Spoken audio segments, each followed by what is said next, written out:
пока такая норма будет действовать до конца текущего года. А затем примем решение с учетом ситуации. Экономика России, как и экономики других стран, из-за последствий эпидемии испытывает сильные негативные давления. И надо, как я уже сказал, поддержать тех, кто может столкнуться с потерей работы.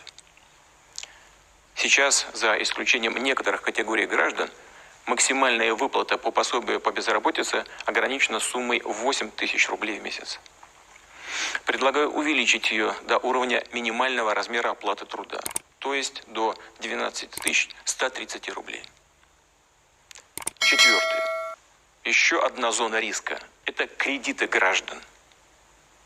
Понятно, что при резком сокращении доходов выплачивать долг в прежнем режиме трудно или просто невозможно. Предлагаю предусмотреть каникулы как по потребительским, так и ипотечным кредитам.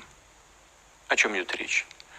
Если человек попал в сложную жизненную ситуацию, а именно его месячный доход резко сократился более чем на 30%, у него должно быть право временно приостановить обслуживание своего долга и пролонгировать его.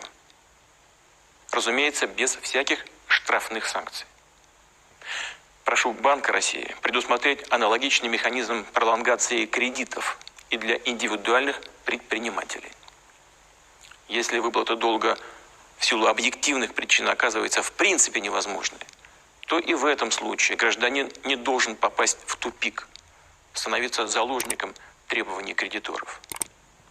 Процедура банкротства должна быть посильной и необременительной. Прошу правительство и парламент ускорить принятие необходимых изменений в нормативную базу. Пятое. Малый, средний бизнес, микропредприятия, особенно в сфере услуг, сталкиваются сейчас с объективными трудностями, сокращением заказов, снижением выручки. Нужно помочь таким компаниям продолжить устойчивую работу, а значит сохранить своих сотрудников. Повторю, наша важнейшая задача, обращаюсь сейчас ко всем работодателям, обеспечить стабильность на рынке труда, не допустить всплеска безработицы. Государство окажет бизнесу содействие в решении этой задачи. Предлагаю для тех предприятий, для тех отраслей, которые наиболее затронуты нынешней непростой ситуацией, обеспечить следующие меры поддержки.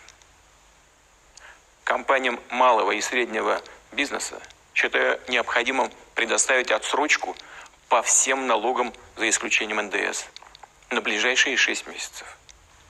А для микропредприятий, кроме такой отсрочки по налогам, дать еще и отсрочку по страховым взносам в социальные фонды.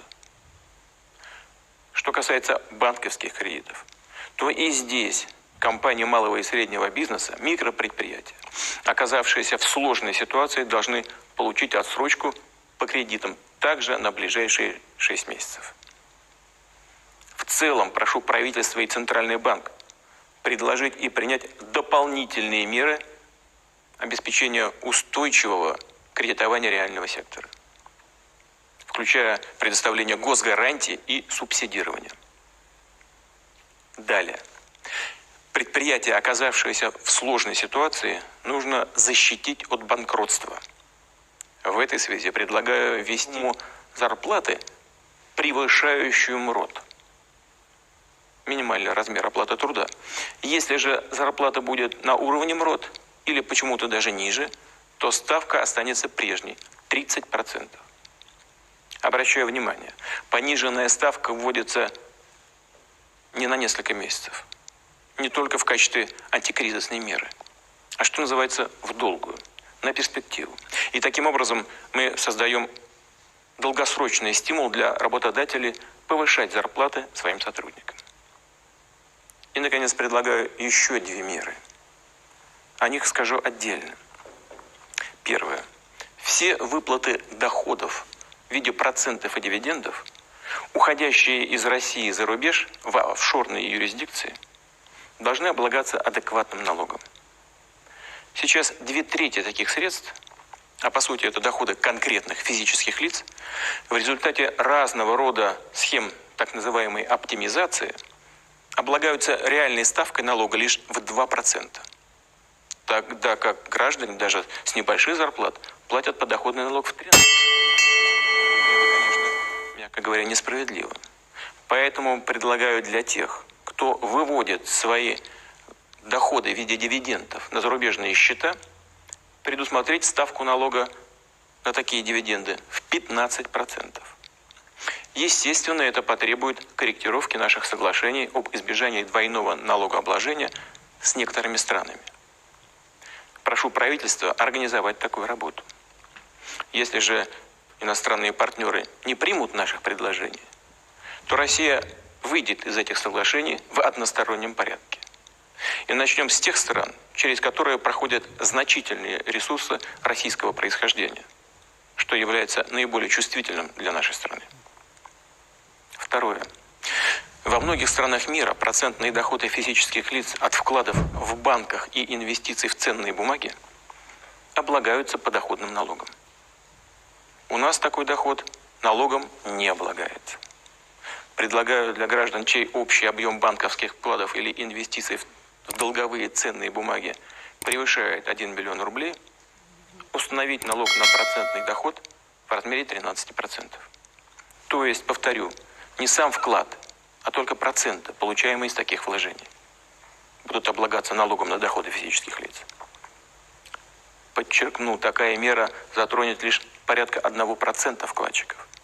При этом условия для размещения средств в российских банках по-прежнему останутся привлекательными и одними из самых высокодоходных в мире. Предложенные решения непростые, но прошу относиться к ним с пониманием.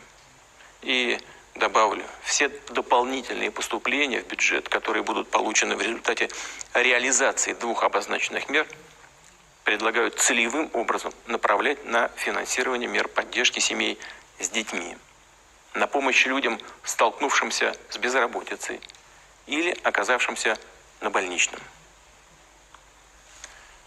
Уважаемые граждане России, все меры, которые принимаются и еще будут приняты, сработают, дадут результат, если мы проявим сплоченность, понимание сложности текущей ситуации.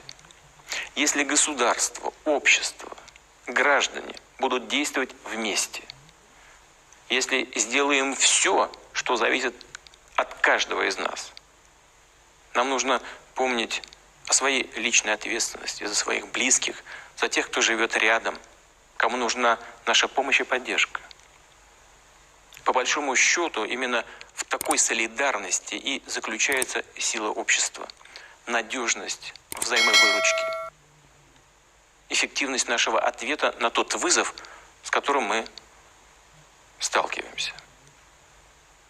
Благодарю вас за внимание.